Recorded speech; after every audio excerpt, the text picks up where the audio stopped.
नमस्कार, स्वागत है आप सभी का उत्तराखंड के बुलेटिन में। मैं हूं आपके साथ ज्योति यादव। चलिए बुलेटिन की शुरुआत करते हैं। प्रदेश के सभी जिला अस्पतालों में मरीजों के लिए सफाई व्यवस्था बनाए रखने के लिए उत्तराखंड के स्वास्थ्य मंत्री डॉक्टर धन सिंह रावत द्वारा हफ्ते के 7 दिन अस्पताल के सभी बेड के लिए अलग अलग रंग की चादर इस्तेमाल किए जाने के निर्देश दिए गए।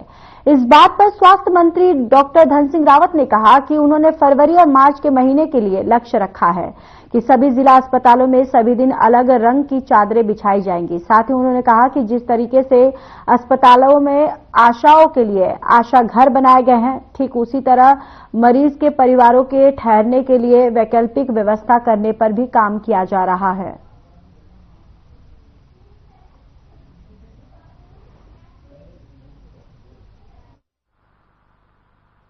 देखिए, आप देख रहे होंगे कि हम नए नए प्रयोग करते रहते हैं। अब जितने भी हमारे डिस्ट्रिक्ट हॉस्पिटल हैं, फरवरी और मार्च के महीने का हमने टारगेट दिया है कि हफ्ते में जो 7 दिन होते हैं, पर डे की जो है कलर चेंज होगा चादर का, नई चादर आएगी। एक जो मरीजों के साथ तीमरदार आते हैं उनके लिए भी हम कोई वैकल्पिक व्यवस्था कर रहे हैं। जैसे भी आशाओं के लिए अब हमने आशा घर अलग बना दिया है यहाँ पे, वैसे तीमरदारों के लिए भी कई बार लोगों को बहुत दिक्कत होती है, उसके लिए भी कोई वैकल्पिक व्यवस्था जरूर है।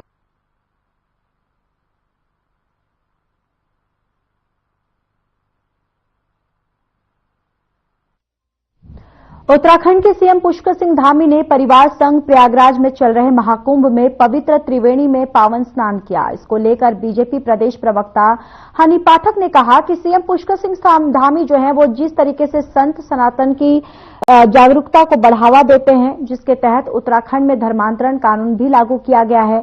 साथ ही उन्होंने कहा कि प्रयागराज में सीएम जिस तरीके से अपने पूरे परिवार के साथ प्रयागराज में गंगा स्नान कर रहे हैं, जो कि काफी सराहनीय है।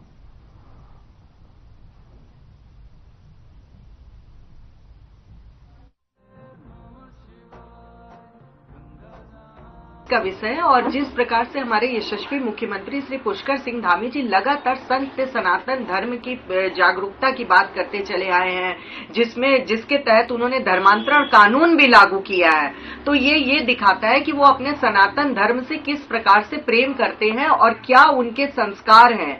जो उनके संस्कार उनकी देवतुल्य माता ने, पिता ने उन्हें दिया है, वही संस्कार उनका परिलक्षित होता दिखाई दे रहा है प्रयागराज की भूमि पर। जिस प्रकार से वो वहां पे उनका गंगा स्नान करवा रहे हैं, पूरा पुत्र होने का धर्म निभा रहे हैं, वो काफी एक अच्छा कार्य उन्होंने किया है, जो कि हमारी आने वाली जनरेशन भी उसको देखकर उससे काफी कुछ सीखे।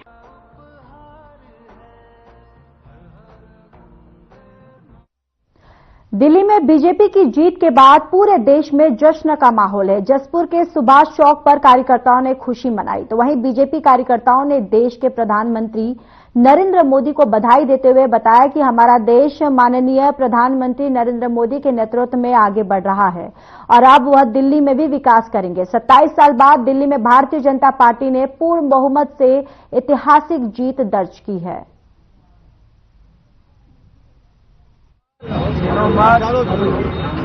27 वर्ष के बाद भारतीय जनता पार्टी ने अपना परचम लहराया है और भारतीय जनता पार्टी की पूर्ण बहुमत से सरकार बनी है। इसी खुशी में आज जसपुर में यहाँ सुभाष चौक पर सब भारतीय जनता पार्टी के सभी कार्यकर्ता पदाधिकारियों ने मिलकर जश्न मनाया है और हम माननीय नरेंद्र मोदी जी को बधाई देते हैं। उनके नेतृत्व में आज जो भारत है वो दुनिया में अग्रणी हो रहा है। इसी तरह से हम दिल्ली का विकास भी करेंगे।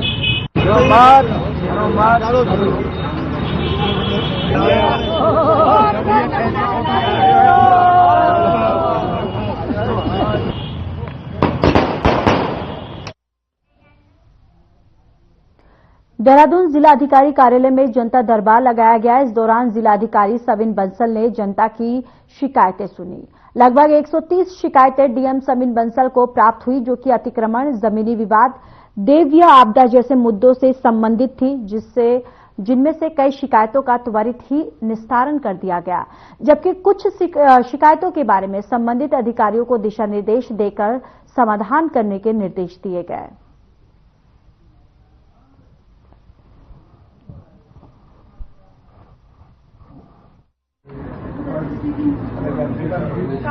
125 to 130 ग्रीवेंसेस प्रस्तुत किए गए थे, जिसमें private land disputes, developmental control regulations की वायलेशंस, कुछ फैमिली डिस्प्यूट्स और कुछ सोशल सर्विसेज एक्सेस को लेकर देखे गए हैं।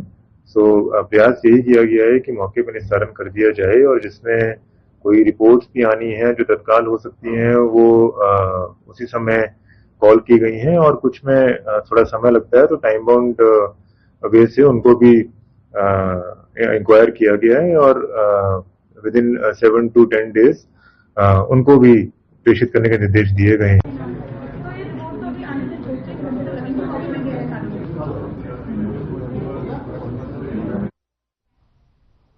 चलिए खबरों में आगे बढ़ते हैं। बात कर लेते हैं काशीपुर की, जहां काशीपुर में भाकियू के बैनर तले किसानों ने प्रदर्शन कर एसडीएम को ज्ञापन सौंपे और बेमौसमी धान की बुआई पर लगी रोक को हटाने की मांग की है। किसानों ने कहा कि बरसात में खेतों में नमी के कारण फसल का उत्पादन कम होता है। उन्होंने बेमौसमी धान की वैकल्पिक मक्का की खेती के लिए एमएसपी की व्यवस्था कराए जाने की मांग रखी है। बीते रोज भाकियू युवा विंग्स के प्रदेश अध्यक्ष जितेंद्र सिंह जीतू के नेतृत्व में बड़ी संख्या में किसान एसडीएम कार्यालय पर जुटे और प्रदर्शन किया। उन्होंने किसानों को ग्रीष्मकालीन धान की बुआई की मंजूरी देने की मांग की। कहा कि बेमौसमी धान की तुलना में उद्योगों में पानी को दोहन अधिक होता है।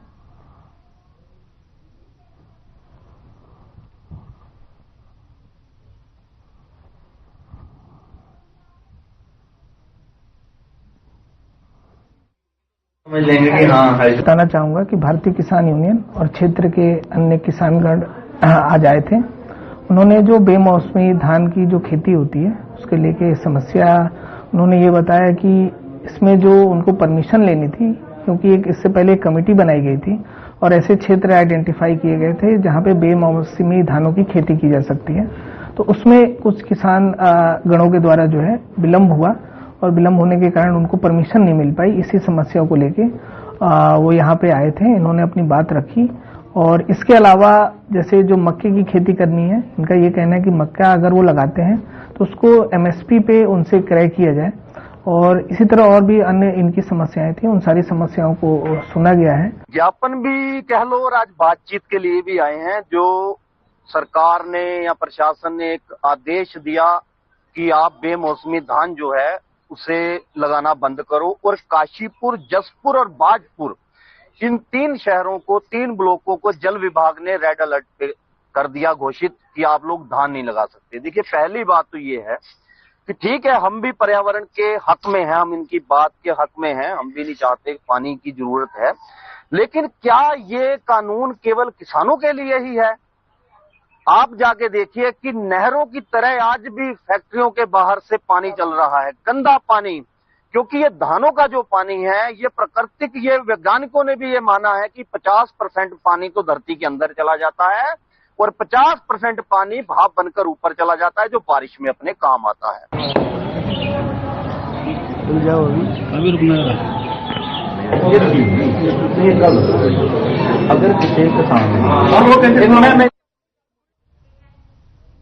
चारधाम यात्रा को लेकर प्रशासन ने अपनी तैयारियां तेजी से शुरू कर दी है। प्रशासन ने इस बार यात्रा के लिए 24 घंटे ऑफलाइन रजिस्ट्रेशन काउंटर खोलने का निर्णय लिया है। इसमें कोई में आकर आराम से अपना रजिस्ट्रेशन करवा सकेंगे। विश्व प्रसिद्ध चारधाम यात्रा करने वाले यात्री शुरुआती 15 दिनों में रजिस्ट्रेशन काउंटरों पर 24 घंटे पंजीकरण कर सकते हैं। पंजीकरण सुविधा 3 शिफ्ट में मिलेगा, जिसमें कर्मचारी यात्रियों का मैनुअल पंजीकरण करेंगे। तो वहीं प्रशासन का कहना है कि स्थिति सामान्य होने पर पंजीकरण के समय को बदलकर सुबह 8 से रात 11 बजे तक किया जा सकता है।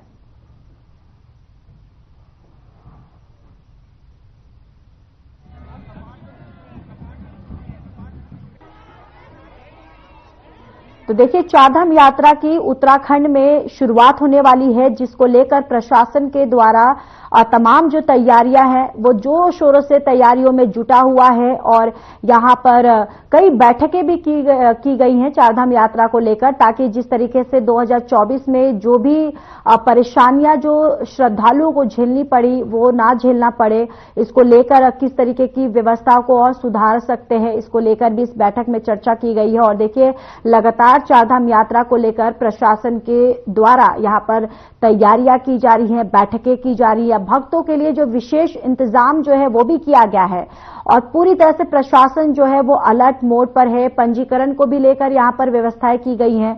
दरअसल पंजीकरण को लेकर यहां पर केंद्र बनाया गया है कि जो श्रद्धालु जो हैं वो आए और अपना असुविधा होते हुए यहां पर पंजीकरण वो करवा सकते हैं।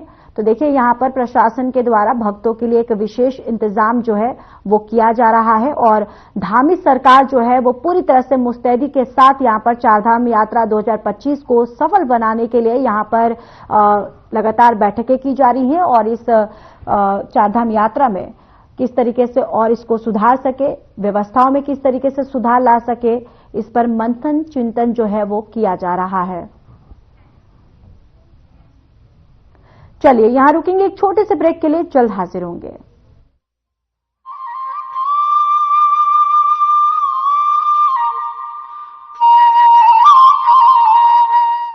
ये शंखनाद, ये शानदार आगाज, ये रंगारंग कार्यक्रम अनेकता में एकता का संदेश देते देश भर से आए एथलीट 38वें राष्ट्रीय खेलों के आयोजन की ऐतिहासिक शुरुआत हो चुकी है। खेल और संस्कृति के इस अद्भुत समागम ने हर खिलाड़ी और खेल प्रेमियों को नई ऊर्जा से भर दिया है। राष्ट्रीय खेलों के मंच से प्रधानमंत्री नरेंद्र मोदी जी का संदेश साफ है। भारत का हर खिलाड़ी खेल की दुनिया में परचम लहराने के लिए तैयार है। जब कोई देश स्पोर्ट्स में आगे बढ़ता है तो देश की शान भी बढ़ती है, देश का प्रोफाइल भी बढ़ता है। इसलिए आज स्पोर्ट्स को भारत के विकास से जोड़ा जा रहा है। देवभूमि से खेल भूमि तक की ये यात्रा बदलते उत्तराखंड का एहसास करा रही है। प्रदेश के 11 जगहों पर तैयार ये वर्ल्ड क्लास इंफ्रास्ट्रक्चर राष्ट्रीय खेलों को भव्य बना रहा है। खिलाड़ियों में जीतने का ये जुनून रोमांचित कर रहा है। 14 फरवरी तक चलने वाले इस खेल महाकुंभ में एथलीटों का एक ही मूल मंत्र है, हर हाल में मेडल जीतना है।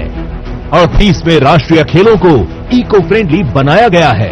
यहाँ तक कि खिलाड़ियों को दिए जा रहे मेडल भी ई वेस्ट से तैयार किए गए हैं। राष्ट्रीय खेलों का आयोजन ग्रीन गेम की थीम पर कर रहे हैं। इस आयोजन में सौर ऊर्जा का व्यापक प्रयोग किया जाएगा। साथ ही पूरे आयोजन में प्लास्टिक का कम से कम उपयोग किया जाएगा। विकसित उत्तराखंड की यात्रा विकल्प रहित संकल्प के साथ चल रही है। 38वें राष्ट्रीय खेलों का आयोजन इस यात्रा का अहम पड़ाव है। संकल्प से शिखर तक आगे बढ़ता उत्तराखंड।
ब्रेक के बाद स्वागत है आप सभी का। चलिए अब खबरों में आगे बढ़ते हैं। उत्तराखंड में फॉरेस्ट फायर सीजन की शुरुआत से पहले विभागों का संयुक्त अभ्यास होने जा रहा है।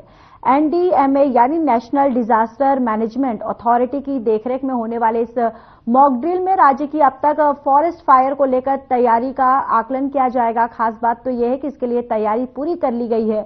अब विभागों के आपसी समन्वय के साथ प्रदेश के विभिन्न क्षेत्रों में इस अभ्यास को किया जाना है।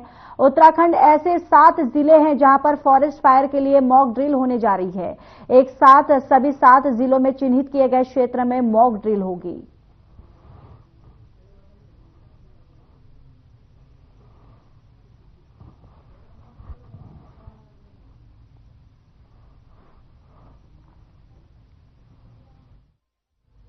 उत्तराखंड बीजेपी में प्रदेश अध्यक्ष को लेकर चल रहे चर्चा पर मार्च महीने तक पूर्ण विराम लग सकता है और ये दिखाई भी दे रहा है। बीजेपी के नए प्रदेश अध्यक्ष की दौड़ में वैसे तो कई चेहरे हैं, लेकिन यदि जातिगत समीकरण और गढ़वाल और कुमाऊं का फैक्टर चला तो गढ़वाल से नया प्रदेश अध्यक्ष बनना तय है। और इस दौड़ में सेवा आयोग के अध्यक्ष राजेंद्र अंथवाल भी शामिल है। और अपनी दावेदारी के बारे में अंथवाल ने क्या कुछ कहा है, चलिए सुनते हैं।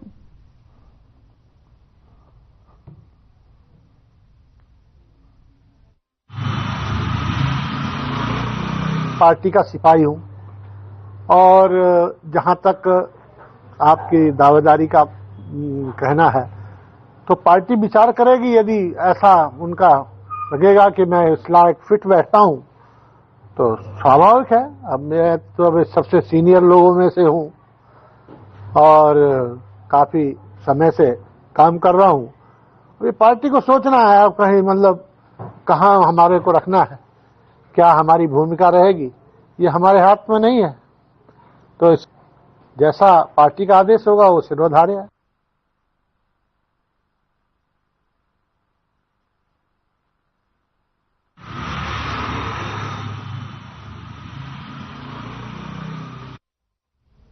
उत्तराखंड में 15 फरवरी से शुरू हो रहे फायर सीजन के दौरान मुख्यालय में बैठने वाले प्रमुख वन संरक्षण PCCF और APCCF रैंक के सभी बड़े अफसर फील्ड में मोर्चा संभालेंगे। इन सभी अफसरों को जिलावार जिम्मेदारी सौंपी जाएगी। जन सहयोग और जन भागीदारी के जरिए वनाग्नि की चुनौती से निपटा जाएगा। फायर सीजन के दौरान फायर वायर्स और स्वयंसेवकों समेत करीब 10,000 लोगों की फौज लगाई जाएगी। उधर कॉर्बेट टाइगर रिजर्व और राजाजी टाइगर रिजर्व को बफर जोन में स्थित किया जाएगा। फायर सीजन को लेकर अब पूरी तरह से यहां पर उत्तराखंड जो है वो अलर्ट पर है।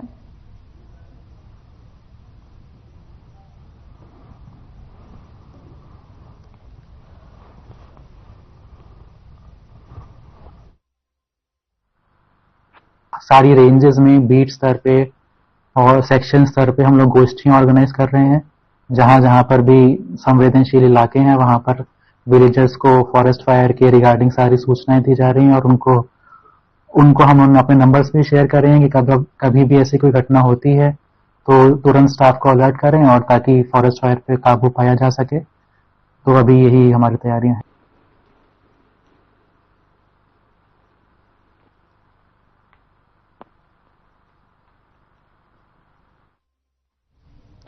कोटद्वार की नदियों में खनन कार्य में लिप्त सैकड़ों मजदूरों के सत्यापन को लेकर पुलिस जल्द बड़ा अभियान चलाने जा रही है।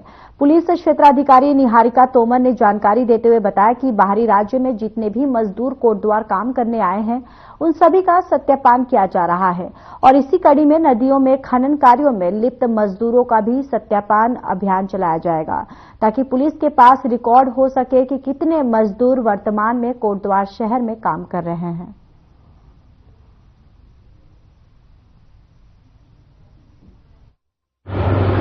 बिल्कुल, जैसे कि सभी को पता है कि हमारे यहाँ पे जितने भी बाहर से जो भी लेबर क्लास आ रही है पुलिस द्वारा उनका रेगुलर बेसिस पे सत्यापन किया जा रहा है और कोटद्वार पुलिस ये मेक श्योर करेगी कि अभी तक हमारे यहाँ पे जो भी सब्जी वाले विक्रेता हों या जो भी लेबर क्लास हो जो भी आए हैं उनका रेगुलर बेसिस पे हम लोग सत्यापन का अभियान चलाएं और SDM साहब और हम लोग मिलके इसके हम लोग उसको सफल बनाने के लिए टाइम पर हम लोग चेकिंग और वैसे अपना जो हम लोगों के द्वारा आकस्मिक चेकिंग है वो भी करेंगे और सत्यापन की जो भी प्रक्रिया है वो निरंतर जारी रहेगी।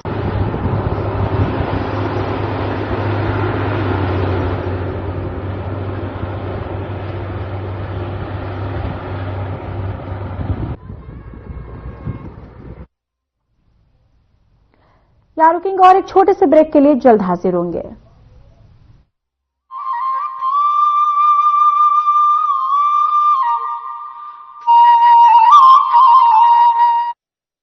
देवभूमि उत्तराखंड में 38वें राष्ट्रीय खेल शुरू हो गए हैं। उत्तराखंड में पहली बार इतने बड़े पैमाने पर इस तरह के नेशनल इवेंट का आयोजन हो रहा, ये अपने आप में बहुत बड़ी बात है। आज स्पोर्ट्स को भारत के विकास से जोड़ा जा, हम इसे भारत के युवाओं के आत्मविश्वास से जोड़ रहे हैं। नेशनल गेम्स का सफलतापूर्वक आयोजन राज्य सरकार के नीतिगत प्रयासों को उजागर करता है। खेलों के इस महाकुंभ को सफल बनाने के लिए मुख्यमंत्री श्री पुष्कर सिंह धामी के नेतृत्व में राज्य सरकार ने काफी पहले से उच्च स्तरीय तैयारियां शुरू कर दी थी। राज्य में हाईवे, सड़कों, अस्पताल, स्कूल, कॉलेजों समेत बेहतरीन इंफ्रास्ट्रक्चर है। इसी कड़ी में प्रदेश में विश्व स्तरीय स्पोर्ट्स इंफ्रास्ट्रक्चर और अत्याधुनिक सुविधाएं भी उपलब्ध कराई गई हैं। राज्य में 2 अंतर्राष्ट्रीय स्तर के स्पोर्ट्स कॉम्प्लेक्स, 3 एस्ट्रोटर्फ, 1 वेलोड्रोम और 22 से अधिक स्टेडियम हैं। राज्य में नई खेल नीति भी लागू की गई है और अनेक योजनाएं चलाई जा रही हैं। इन दिनों नेशनल गेम्स के प्रति उत्साह चरम पर है। 10,000 से अधिक खिलाड़ी 35 अलग अलग खेलों में अपनी प्रतिभाओं का प्रदर्शन कर हर दिन नए कीर्तिमान स्थापित कर रहे हैं। ये बरसों की मेहनत के बाद मिली विजय भी है और भविष्य की जीत की तैयारी भी। यही खिलाड़ी आने वाले समय में अंतर्राष्ट्रीय मंचों पर देश का नाम रोशन करेंगे। संकल्प से शिखर के मूल मंत्र पर कार्य करते हुए राज्य सरकार देवभूमि उत्तराखंड को खेल भूमि के रूप में पहचान दिलाने के लिए पूर्णतः प्रतिबद्ध है।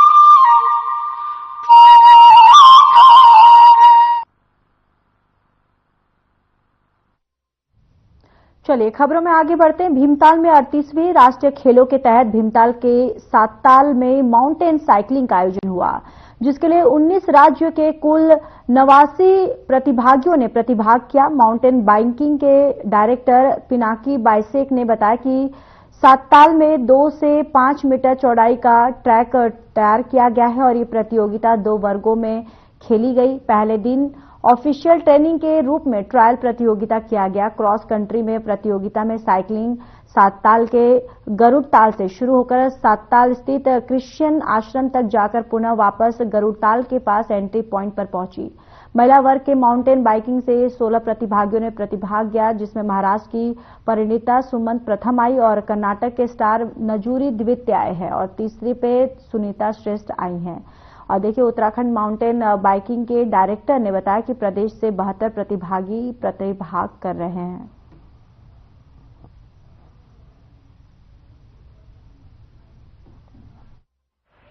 Because of my health condition ज्यादा कुछ नहीं कर पाई, but still I have with my पिछले 6 सालों से ये कर रही हूँ। और अभी तक क्या? और इंडिया में जूनियर चैंपियन हूँ और 3 बार एलीट कैटेगरी में चैंपियन हूँ, नेशनल चैंपियन हूँ। कैसा रहा? हाँ, एक्सपीरियंस बहुत ही अच्छा था और this is my second time in Uttarakhand से।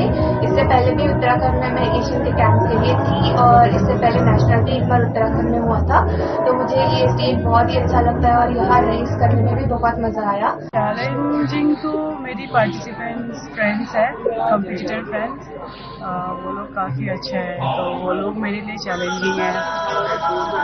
अच्छा है। ये वुमेन एलिट की cross country time trial event है। ये वुमेन्स के लिए 4 लैप की गई थी, इसमें भाग लिए थे 16 राइडर्स, 16 राइडर्स। उसमें जो फर्स्ट आए हैं वो नंबर 35 फ्रॉम महाराष्ट्र, प्रणीता सुमन। उन्होंने टाइम की है 46 मिनट्स 26 सेकेंड्स। सिल्वर का विनर है स्टार नाजुरी फ्रॉम कर्नाटका। स्टार की टाइमिंग आई 46 मिनट्स 44 सेकेंड्स और ब्रॉन्ज मिले सुनीता श्रेष्ठ फ्रॉम उत्तराखंड, इसी स्टेट से हैं। उनकी टाइम आए 48 मिनट 38 सेकेंड्स। रेस बहुत क्लीन रेस हुई और रेस में कोई किसी का डिफिकल्टीज नहीं हुए और जो रिजल्ट है इट्स वेरी क्लीन रिजल्ट। शाबाश शाबाश शाबाश शाबाश। उत्तराखंड के बुलेटिन में इतना ही। बाकी देश और दुनिया की तमाम बड़ी खबरों के लिए जुड़े रहिए हमारे साथ। नमस्कार।